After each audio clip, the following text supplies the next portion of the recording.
Da oggi Comitini in provincia di Agrigento è un comune Covid-free, si sono concluse al mattino di oggi con l'inalazione della seconda dose le operazioni per rendere immuni al virus tutti gli abitanti. La partecipazione è stata massiccia, ci racconta tutto il sindaco di Comitini, Nino Contino.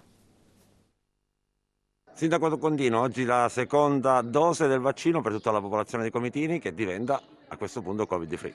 Sì, raggiungiamo veramente un obiettivo importante, quindi possiamo dire che Comitini quindi sarà zona bianca. Possiamo trascorrere quindi tranquillamente questa nostra estate in libertà, quindi lontano dai pensieri del Covid.